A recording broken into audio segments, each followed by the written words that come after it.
Pour connaître nos droits et les faire valoir, informons-nous sur conseilnational.fr.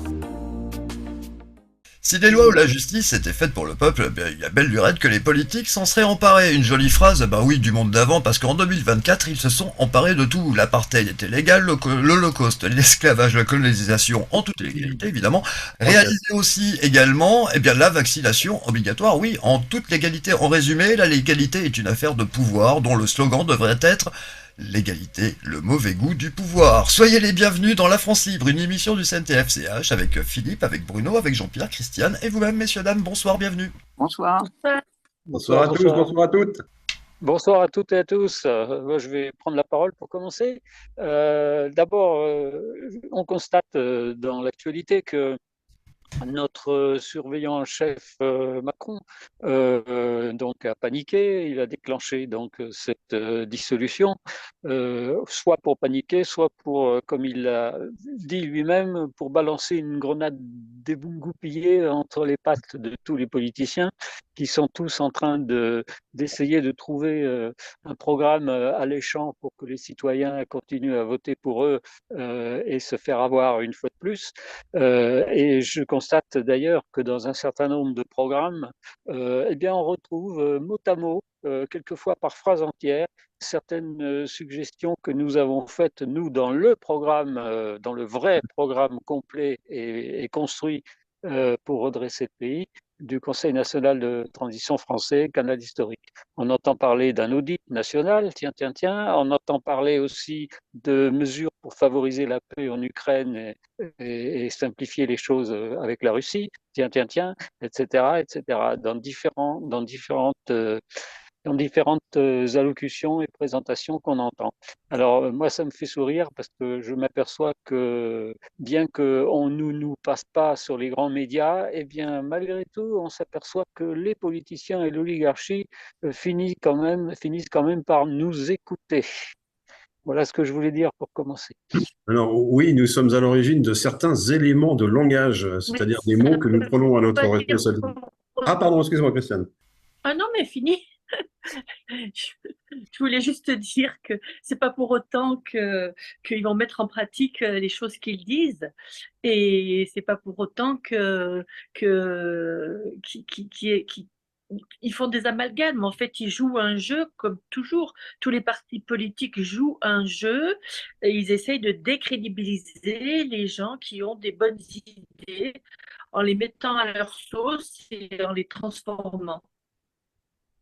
Oui, ou en les critiquant de telle sorte que ça les ridiculise et ça les disqualifie d'entrée de jeu à grands coups Il y a un de... décalage. Voilà, il y a un décalage, oui. À grands coups d'anathème, hein, tout simplement, c'est-à-dire il n'y a aucune chance pour que ça marche, votre truc, quoi. Mais c'est vrai qu'on retrouve des mots comme par exemple le procureur du peuple. Le procureur, c'est un mot que nous avons mis dans certains courriers qui sont partis en direction de certains représentants de la République, n'est-ce pas?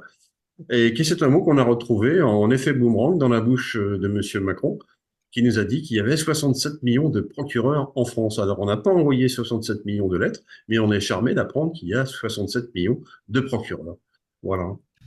Qui est un mot que nous avions mis en avant dans nos courriers. Bon, on va passer à l'actualité en images et puis ensuite on va développer ce sujet.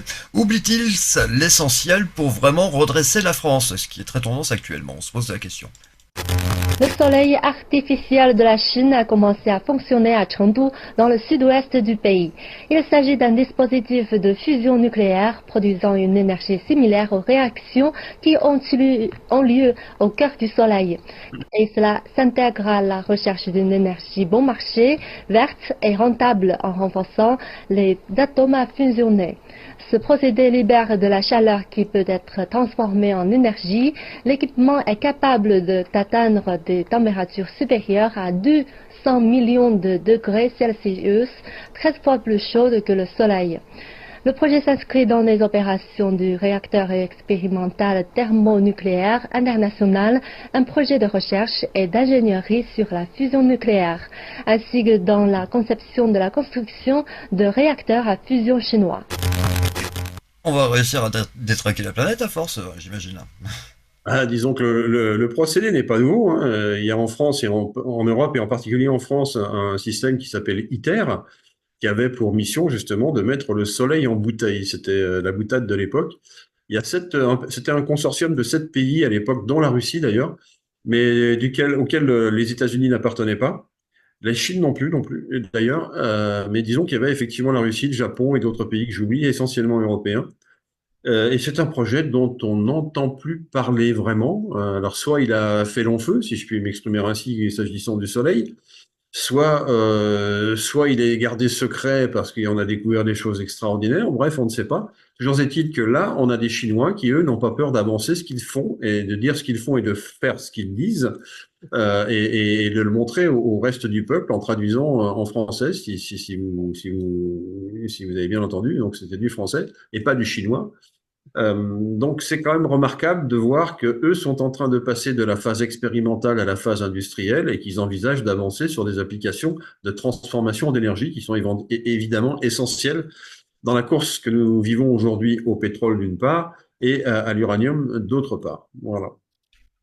C'est vrai aussi que Philippe, qu'il y a plusieurs voies d'études actuellement pour obtenir la fusion nucléaire.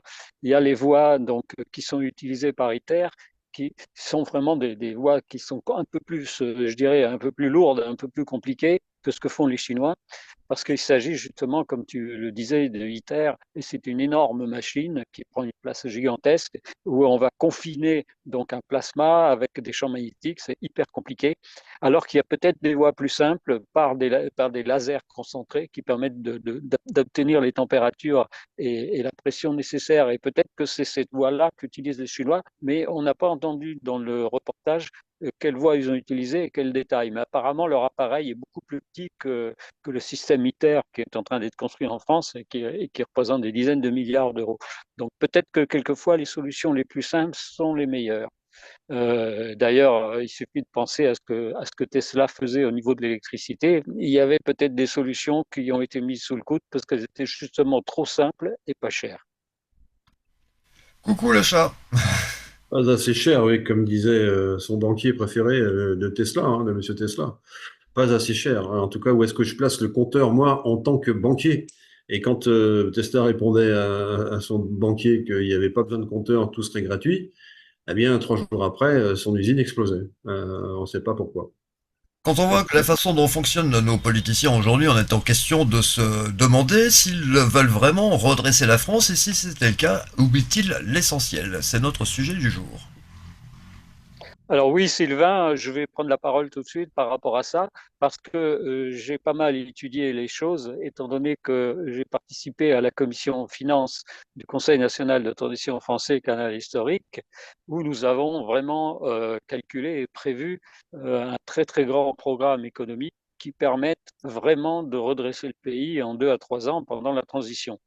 Et le problème que les politiciens ont, et l'oligarchie en général, c'est qu'ils pensent toujours en premier à leurs intérêts plutôt que aux intérêts du peuple. Et surtout, ils pensent à se faire réélire. Donc, ils vont mettre en place des programmes avec des petites mesures ou des mesures chocs, mais qui finalement ne sont pas là vraiment pour redresser complètement le pays, alors qu'il faut carrément renverser la table, comme diraient certains.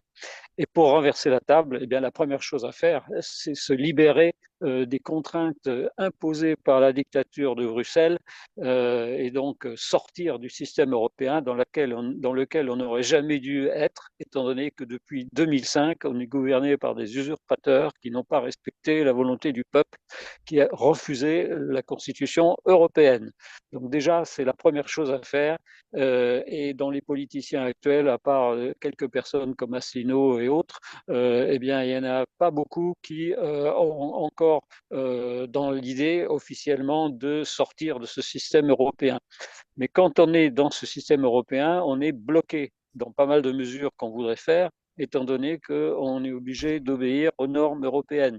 Donc déjà, il y a déjà une forfaiture et donc une hypocrisie dès le départ dans tout ce qu'on entend. Deuxième chose, oui Sylvain. Oui, j'allais dire que de toute façon, les hommes politiques ne déclarent pas la fausse pandémie, le faux virus, etc., etc. Donc ils n'ont pas raison d'être, tout simplement. Il faut dire les choses. Oui, bah déjà, oui, non, mais ça c'est au niveau. Parce qu'on entend Asselineau, etc. Oui, oui, très bien, mais Monsieur Asselineau oublie de dire certaines choses dont il est au courant, et c'est ça qui est affreux. Comment peut-on se sentir représenté par ces gens-là? Bien sûr, ben, ce sont des lois liberticides et en plus de ça, si je citais Asselineau, c'est parce que c'est le seul politicien qui parle encore de sortir de l'Europe alors qu'il est lui aussi dans le système et qu'il ne veut pas remettre en cause le système, alors que c'est le système qui doit être remis en cause pour que le peuple retrouve une certaine, je dirais même une totale liberté et une vraie démocratie. Alors, dans ce système économique, non seulement il faut donc sortir et se libérer de la pression donc, et des normes européennes, mais il faut aussi penser qu'il faut libérer aussi la créativité au niveau du peuple. Et pour libérer la créativité au niveau du peuple, ben, il faut sortir de tout le système administratif de l'URSSAF et autres qui bloquent complètement la création d'entreprises. Et il faut aussi libérer complètement la fiscalité en permettant donc aux exilés fiscaux de revenir en France, donc dégringoler les impôts pour que ça tombe à 15% et même à moins quand on est en dessous d'un certain seuil que nous avons mis en place dans le programme de la transition. Donc évidemment, si on dit ça aux politiciens, s'ils nous écoutent dire ça, ils vont dire c'est pas possible, c'est pas possible. Mais ils oublient tous une chose, c'est qu'il faut investir. Et les Français ont la capacité de redresser eux-mêmes leur économie. Il ne faut pas oublier qu'il y a plus de 7 000 milliards qui sont placés par les Français. Tout le monde n'est pas pauvre en France, ou même des gens qui n'ont pas beaucoup d'argent ont placé de l'argent sur des livrets, et cet argent rapporte très peu et il est mal utilisé. À partir du moment où on renverse la table, comme je disais tout à l'heure, eh bien, on propose au peuple de redevenir totalement autonome, de créer des emprunts d'État qui permettent d'investir. Parce que dans tous les programmes qu'on entend, on n'entend jamais la possibilité de créer un grand investissement qui va permettre de réindustrialiser le pays, qui va permettre de libérer l'énergie, c'est-à-dire de permettre à la France de devenir autonome totalement en énergie. Que ce soit au niveau des énergies nouvelles, notamment surtout le solaire et puis aussi la géothermie, mais aussi justement redévelopper du nucléaire, comme on vient de le voir avec les Chinois, du nucléaire non dangereux, du nucléaire par la fusion ou par d'autres techniques qui existent mais qui ne sont pas utilisées, et puis en même temps redonner à la France sa liberté au niveau agricole et au niveau industriel. Et ceci en travaillant surtout sur tout ce qui est le localisme, la production locale et le redéveloppement de l'autosuffisance de la France. Alors ça ne veut pas dire qu'on va se couper complètement de l'étranger, bien au contraire, parce qu'on peut continuer à travailler avec l'étranger, mais en protégeant nos industries, nos agriculteurs et le peuple. Et à partir de là, tout le monde va devenir gagnant. Mais ça, on ne l'entend pas. Les politiciens ne le disent pas. Ils ne le font pas. Pourquoi? Parce que c'est contraire à leurs intérêts. Ils ne veulent pas que le peuple soit indépendant, ils ne veulent pas que le peuple se développe par lui-même, ils veulent toujours continuer à représenter le peuple, mais sans respecter la véritable volonté du peuple. Donc voilà un petit peu ce que je voulais dire pour commencer. Christiane, à toi la parole. Non, nous allons d'abord passer la parole à Jean-Pierre qui a levé la main, et après nous écoutons Jean-Pierre. Christiane. Merci les amis. Merci Sylvain. Je crois que Christiane avait levé la main physique avant moi. Ah, j'ai pas vu alors. Autant pour moi. Il me semble, hein, Christiane. C'est pas grave. Si tu as levé la main physique et que Sylvain t'a pas vu, si Sylvain permet, je veux bien t'écouter. Mais Sylvain permet absolument tout. Il n'y a pas de problème. Enfin, pas aux politiciens, hein, aux gens bien seulement. Oui. Alors, bon, moi, je voulais rebondir sur le fait qu'ils construisent un monde qui ne nous concerne pas. Nous sommes dans un grand mensonge et effectivement, les Français ont de l'argent, mais vous savez et l'intention, c'est quand même de leur prendre leur argent pour combler la dette. Et la dette, c'est quoi? C'est de l'argent qui a été envoyé principalement dans les pays étrangers, voire l'Ukraine et d'autres pays, pour des affaires qui ne nous concernent pas, n'est-ce pas? Et donc, pour redresser la France, l'essentiel n'est pas là. C'est pas d'aller s'occuper d'une guerre qui ne nous concerne pas. c'est aussi de prendre position dans des sujets graves de crimes contre l'humanité. Et oui, donc nous sommes dans une grande mascarade parce que effectivement, depuis le traité de Lisbonne, où on nous a fait rentrer de force dans l'Europe, nous ne sommes pas dans l'Europe. Donc nous sommes dans un jeu de pouvoir où les parlementaires pour qui les gens vont encore voter n'ont aucun pouvoir. Donc, pourquoi encore aller voter même aux législatives? Parce qu'en France, les députés, mais c'est pareil, que voulez-vous qu'ils fassent? C'est pas eux qui gouvernent, et ils sont pour, euh, court-circuités par les 49.3, etc. Donc, il est temps que le monde, les personnes, chaque Française et chaque Français prennent conscience du fait que, euh, que nous devons prendre, nous, les choses en main. Nous devons, effectivement, selon ce qu'a dit Bruno, nous devons nous-mêmes prévoir ce que nous voulons, pas voter, ne pas élire des gens, mais voter pour des projets. Et là, j'en appelle de tous mes voeux à chaque Française et à chaque Français afin qu'ils prennent conscience qu'il faut arrêter, qu'il faut faire les choses par nous-mêmes et non pas s'en remettre à des représentants. Jean-Pierre? Oui, alors j'ai noté beaucoup de sujets.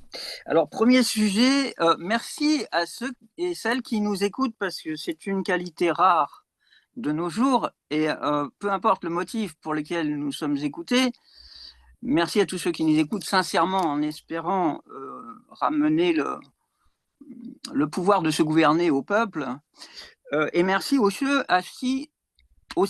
merci aussi à ceux et celles qui nous écoutent dans le but d'introduire quelques petites de nos idées dans leur programme.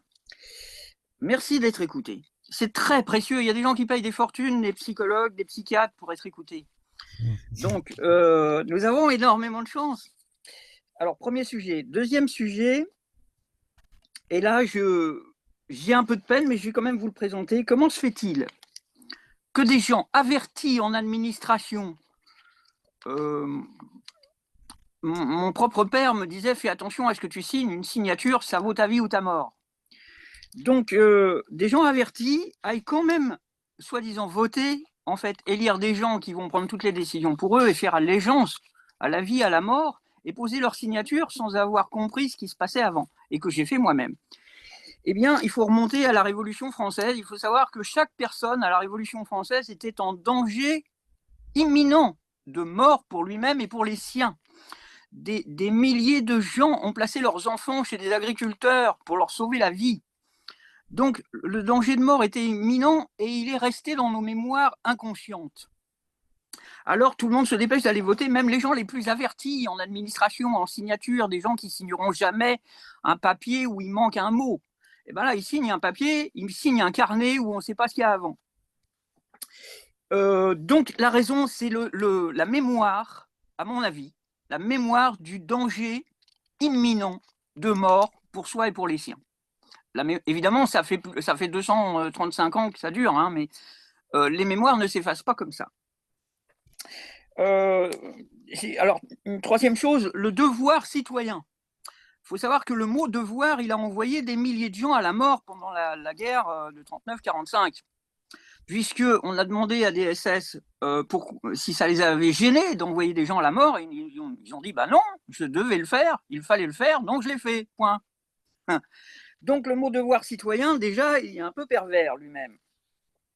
Troisième chose, avoir un programme, c'est bien, savoir l'appliquer et l'appliquer, c'est mieux. Alors les gens, ils ont un programme, mais ils se présentent. Ils ne présentent pas leur programme, ils se présentent. Donc, enfin, pour ma part, je sens qu'il y a une sorte d'entourloupe qui commence. Après, comme l'a dit Christiane, voter, ce n'est pas élire. Mais dans un système qui fonctionne, on définit une tâche. Après, on définit le coût de la tâche. Et après seulement, on répertorie les gens qui se proposent d'accomplir cette tâche pour cette somme-là. Et on les choisit, soit en tirage au sort, soit on les élit, effectivement. Mais s'ils ne font pas leur boulot, on les dégage. autre réflexion, la politique, c'est la vie de la cité. Alors, il y a des gens qui travaillent, c'est le cas de le dire, ce mot-là, qui travaillent pour la mort de la cité. Donc, je ne peux pas les appeler les politiciens, même si c'est le mot qu'on leur a donné. Je veux dire, c'est des donneurs de mort, tout simplement, pour moi. Donc, il y a un dernier élément. Nous ne sommes que des gens simples, des hommes et des femmes, comme vous, comme tous les gens qui vivent sur Terre. Et notre but n'est pas de prendre le pouvoir. Notre but est de permettre à tous les peuples de reprendre le pouvoir qui a toujours été le leur, le pouvoir de se gouverner soi-même, par soi-même et pour soi-même. Merci infiniment de m'avoir écouté et merci d'être présent. Merci à toi Jean-Pierre et la parole est à Philippe. Merci pour ces interventions. Donc on a parlé d'instinct de conservation des nations un instant avec Jean-Pierre, et je voudrais aussi rebondir sur ce que disait Bruno tout à l'heure au sujet de l'autonomie de chaque pays. Il y a une nécessité de devenir autonome si on en a la possibilité, évidemment. En France, on a beaucoup de ressources, qu'elles soient agricoles ou minières, etc. Et on peut passer des partenariats avec des pays qui se feront un plaisir de nous vendre leurs matières premières. Il y a un autre pays qui s'est, en 20 ans de temps, rendu quasi autonome sur tous les critères industriels, économiques, etc. C'est la Russie, tout simplement. Aujourd'hui, il n'y a plus qu'un domaine dans lequel elle n'est pas encore suffisamment autonome pour elle, hein, évidemment. De son point de vue, ce sont les semi-conducteurs à basse nanométrie, hein, comme on dit. C'est un domaine que je connais pas du tout, mais qui veut dire que ils ont encore une lacune dans la matière et qu'une fois qu'ils l'auront comblée, ils n'auront plus rien à demander à l'extérieur, ce qui donne une autonomie d'une puissance phénoménale et une capacité à ne pas dépendre de la décision des autres encore plus phénoménale. Et je pense en particulier à ce fameux boycott de la Russie fait par le monde occidental, tout simplement. Hein. Ce boycott se retournant contre nous, c'est-à-dire contre l'Occident, puisque les Russes, visiblement, n'en ont cure, d'un point de vue strictement technique et d'un point de vue strictement économique. Donc ça, c'est quelque chose d'hyper important. Et qu'est-ce que nous, en France, dans le cadre de cette élection législative à venir, y a-t-il quelqu'un qui a prévu de rendre la France plus autonome? J'ai pas entendu ça. Et j'ai entendu ça nulle part même. Par contre, ce que je vois bien, c'est que depuis que M. Macron est au pouvoir, toutes nos richesses intrinsèques ont été vendues. Alors, on ne va pas reciter le cas d'Alstom pour la 7e fois, mais pourquoi pas? Alstom étant emblématique de ce phénomène de vente de nos bijoux de famille, si je puis m'exprimer ainsi, à ce qu'il faut bien appeler l'étranger, car les États-Unis, que je sache, ne sont pas sur la zone Europe. Donc voilà, ça c'est un point très important, et je ne crois pas non plus que dans le combat électoral de ces législatives, il soit question de récupérer ne serait-ce qu'une once d'autonomie par rapport à ce qui a été vendu par M. Macron. Donc le programme et l'action de M. Macron, qui a consisté pendant toutes ces années où il a été au pouvoir, à vendre notre industrie, à vendre nos meilleures qualifications à l'étranger ou à les céder pour pas cher, à les mutualiser pour pas cher. Je pense notamment à la production électrique qui revient plus cher à la France qu'elle ne revient au pays auquel elle la vend, ce qui est quand même un comble. Eh bien, quand on voit tout ça, on se dit, il y a des choses à faire, mais ça n'est pas dans le programme. Ça n'est pas du tout dans le programme législatif. Alors effectivement, ça n'est pas parler des Français, ça n'est pas parler de leur frigo, ça n'est pas parler de leur niveau de vie, mais il ne faut pas les prendre pour ce qu'ils ne sont pas, les Français. Ils sont parfaitement capables de comprendre qu'il y a des impératifs économiques qui viennent au-dessus et au préalable de notre propre confort individuel. Si on n'est pas capable à un moment donné de passer au-dessus de ce confort individuel, on ne pourra pas avancer au niveau de la nation. Si on ne peut pas avancer au niveau de la nation, on va se paupériser verticalement, hein. Ce qui est en train de se passer d'ailleurs. Donc, conclusion, il faudrait que les Français puissent accepter un discours dans lequel on dirait, voilà, on va diminuer tel poste, mais ça nous permettra à terme, je dis bien à terme, de pouvoir consolider tel autre poste. Effectivement, les élections changent tout. C'est-à-dire que tous les 4 ans, tous les 5 ans, tous les 7 ans, on change de binette, si je puis dire, et on change de programme. Et pour faire joli, on casse tout et on recommence, quoi. Et donc, il n'y a pas de moment où on est capable de faire du long terme. Et ça, c'est un vrai handicap pour la partie politique. Oui, Bruno. Philippe, je voulais, par rapport à ce que tu viens de dire, rajouter une chose très importante. C'est quand on prend le dicton charité bien ordonnée commence par soi-même, ça veut dire que dans un pays comme la France, il faut que le peuple prenne conscience qu'il a la possibilité d'être totalement indépendant, d'être totalement autonome. Et à partir du moment où on devient totalement autonome et totalement indépendant, on a une force, on a une puissance, et là, à partir de là, on peut commencer à s'occuper d'aider les autres pays, et on peut parfaitement continuer à commercer avec les autres pays, mais à partir de là, on a une force, c'est qu'on est autonome, on est indépendant, c'est-à-dire qu'on ne manque de rien, et s'il y a une crise ou un problème qui existe, eh bien, on a toujours la capacité intérieure de pouvoir continuer à survivre correctement. On a vu, par exemple, pendant la période du Covid, que comme là, il y avait plus de médicaments en France, étant donné que tous les médicaments étaient fabriqués en Chine. Et il y a plein d'exemples comme ça. Mais donc, ça ne veut pas dire, le fait de vouloir être indépendant et souverain, ça ne veut pas dire qu'on se coupe du monde. Ça nous permet dans un premier temps d'avoir totalement l'indépendance, ce qui fait que ça nous donne une force. Et à partir de là, on peut se permettre de s'occuper des autres. Quand on voit ce qui se passe en France, on va d'abord aider l'Ukraine, on va dépenser des milliards pour l'Ukraine, alors qu'on a encore des gens en France qui gagnent de l'argent en travaillant difficilement et qui vivent dans leur voiture parce qu'ils ne touchent que le SMIC. Ça, c'est impensable. On a encore des gens qui vivent dans la rue en France et on donne de l'argent à l'Ukraine. Ça ne tient pas la route. Oui, Jean-Pierre. Si seulement nous donnions l'argent pour l'Ukraine et les Ukrainiens, je serais très heureux. Mais ça n'est pas pour eux, c'est contre eux. Merci d'avoir entendu. Enrichir les marchands d'armes. C'est comme la gestion d'une famille. Gouverner, c'est prévoir. Quelqu'un qui est chef de famille, qu'il soit femme ou homme, à partir du moment où il s'occupe de sa famille, eh ben, il commence d'abord par s'occuper de sa famille, que sa famille vive bien, qu'il gagne suffisamment d'argent pour pouvoir vivre correctement, qu'il en mette de côté s'il peut, qu'il ait un logement ou une maison pour pouvoir vivre. Et dans cette maison, eh bien, il ouvre pas la porte à n'importe qui, n'importe comment. Il fait attention de ne pas se faire cambrioler. Il fait attention aussi de ce qu'il va acheter quand il va faire ses courses. Et il fait attention de ce qu'il doit dépenser. Et surtout, il fait attention à pouvoir mettre de l'argent de côté pour pouvoir mieux se développer et pouvoir investir pour essayer d'agrandir les choses et de vivre mieux. Ben, c'est exactement ce qui se passe et ce qui devrait se passer dans un pays. On a toujours dit que gouverner, c'était prévoir. Et quand on voit l'oligarchie qui tente de nous gouverner alors qu'elle ne fait que se gouverner elle-même, on s'aperçoit depuis des années, voire des siècles, que le pays a été complètement massacré et complètement détruit par des personnes qui n'ont pensé qu'à leur intérêt personnel et pas à l'intérêt du peuple. Oui, Philippe.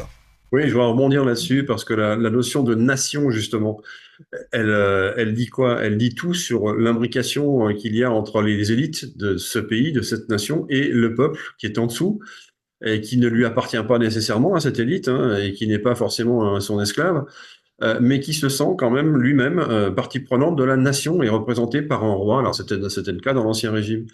Mais même dans l'Ancien Régime, il faut pas oublier une chose, c'est que lorsque ces messieurs se battaient en haut lieu, et y compris sur le champ de bataille, eh bien, ils remportaient la mise, et les paysans, eux, pendant ce temps-là, ils continuaient de faire de l'agriculture, les chasseurs de chasser, et les artisans de faire de l'artisanat. Ils n'étaient pas à la guerre, ceux-là. Ceux qui étaient à la guerre, c'était des nobles qui recrutaient des militaires payés, enfin, on va dire aujourd'hui des mercenaires, hein, tout simplement. Pardonnez-moi. Qui ne se sentaient pas du tout plus français qu'allemand, que belge, que flamand, que ce que vous voulez. Et à un moment donné, ça donnait un sérieux mélange. Jusqu'au jour où, je crois que c'est en 1204, je crois que c'est ça, hein, 1224, j'oublie la date exacte, pardonnez-moi, de la bataille de Bouvines, dans laquelle, pour la première fois, on a vu quoi? On a vu un phénomène étrange, c'est-à-dire qu'un roi français qui était tout seul contre deux autres armées royales et qui était prêt de perdre la bataille, est remonté sur son cheval après en être tombé et a relancé la bataille. Et on a vu quoi? On a vu les paysans du coin prendre fait et cause pour un de ces trois rois qui se battaient, et ils ont pris fait et cause pour le roi dit de France, en tout cas de la France, et qui était donc Philippe II, hein, voilà, dit Auguste plus tard, Philippe Auguste. Et donc c'est de là que peut démarrer, c'est à partir d'un événement comme celui-ci que peut démarrer le sentiment d'appartenance à une nation, à un pays, avec une notion de volonté de vivre ensemble. Et cette volonté de vivre ensemble, à cette époque-là, elle était très claire. Il y avait un contrat entre le roi et le peuple. Le roi était garant je dirais, du bonheur, entre guillemets, du peuple, c'est-à-dire du fait qu'il puisse manger, tout simplement, hein. Déjà, à l'époque, c'était des choses basiques, mais utiles. Et puis, le reste appartenait au roi. Bon.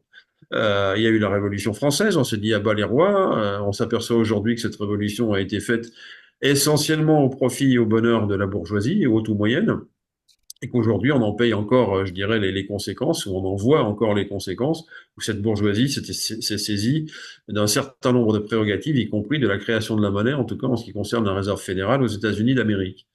Donc voilà, la création de la monnaie, à partir du moment où on crée une monnaie, ben on est maître du pays, même si on n'est pas le politicien, mais qu'on est l'économiste, l'homme d'affaires, celui qui est protégé par les politiciens pour pouvoir faire avancer les intérêts financiers de telle ou telle entreprise, de tel ou tel cartel, qui va fonctionner avec tel ou tel politicien prévu d'avance. Voilà. Donc ça, c'est ce à quoi nous sommes arrivés aujourd'hui. Donc la notion de nation, elle est assez complexe. Aujourd'hui, ce qui est en cause, justement, c'est que peut-être demain, il y aura plus de nation française, dans la mesure où on la partitionnera en plusieurs pays, plusieurs régions, plusieurs langues, pourquoi pas. La menace, elle est là, c'est-à-dire de défaire le contrat qui a été fait à Bouvines, et pas seulement à Bouvines, il a été fait également un peu plus tôt comment dirais-je, avec Clovis, hein, le roi Clovis, en 500, 511, c'est la date de sa mort, mais 546, la bataille de Tolbiac, hein, n'est-ce pas, qui a fédéré également les paysans autour de l'armée franque. Voilà, et puis il y a bien sûr Jeanne d'Arc. Il y a quelques étapes dans la vie de cette nation qui ont boulonné les boulons, si je peux me permettre ainsi cette comparaison, et qui ont fait qu'aujourd'hui c'est une vieille nation bien ancrée et qui n'a pas envie encore aujourd'hui, hein, qui n'a pas envie de se faire défaire. Or aujourd'hui, qu'est-ce qu'on entend dans les radios? Des interviews de jeunes gens, de jeunes personnes qui sont dans la campagne française. J'ai entendu ça tout à l'heure sur France Info, je peux les nommer où ces jeunes se déclaraient totalement inconscients et pas du tout intéressés par les noms et les programmes des politiciens aux législatives. La conclusion de tout ça, ça devait être que ah ben, si on perd les élections, c'est-à-dire si le RN passe, ça sera la faute des petits jeunes qui s'intéressent pas à la politique, rendez-vous compte. Or, si ces petits jeunes ne s'intéressent pas à la politique, il y a peut-être une raison plus objective que celle de dire qu'ils ne sont pas politiciens pour dessous ou qu'ils sont anti ceci ou anti cela. Ils sont anti rien du tout. Ils essayent juste de comprendre un peu ce qui les entoure, et c'est compliqué de comprendre ce qui les entoure dès lors qu'on n'a pas des schémas simples. Nous, au sein du CNTFCH, et je voudrais terminer là-dessus, nous savons depuis longtemps qu'il n'y ait pas besoin de politiciens. Nous savons depuis longtemps que la démocratie, c'est l'antithèse des politiciens, et qu'avec la démocratie, on pourra effectivement permettre à tout le monde de participer à la croissance de la nation sans embêter personne et au contraire en faisant en sorte que chacun se sente concerné et non pas éloigné. Voilà ce que le CNTFCH donne comme message aujourd'hui. Donc effectivement, avoir cette capacité à se projeter dans une vraie, dans une authentique démocratie, dans laquelle chacun s'écoute, comme le disait, il le rappelait fort justement tout à l'heure Jean-Pierre, c'est très important de s'écouter, et dans laquelle les intérêts communs sont choisis de préférence aux intérêts particuliers, sachant que les intérêts particuliers existent. Il y a pas de spoliation, on n'est pas dans un régime communiste, hein, n'est-ce pas? Par contre, dès lors qu'il s'agit des intérêts communs, là, halte là, c'est effectivement à choisir par le peuple. Voilà comment on peut boucler la boucle. Oui, Bruno. Alors, ce que je voulais rajouter à ce que tu viens de dire, Philippe, c'est que quand on regarde ce qui s'est passé il y a 2500 ans à Athènes, on a le peuple qui a réussi à enrichir la cité par son initiative, par le cerveau collectif, et on a vu ce que ça a donné pendant 140 ans. Quand on voit actuellement ce qui se passe avec les politiciens et avec leurs économistes, on a toute une série d'économistes qui sont des gens qui sont peut-être très intelligents, enfin qui ont l'air, mais ils sont instruits, mais ils ne sont pas forcément intelligents, alors que des véritables économistes, ce que j'appelle des véritables économistes, c'est des gens qui ont réussi déjà dans les affaires et qui ont montré ce qu'ils étaient capables de faire. On peut parler par exemple de gens comme Charles Gave, on peut parler d'autres personnes qui sont des gens qui ont réussi dans les affaires et qu'on devrait écouter beaucoup plus.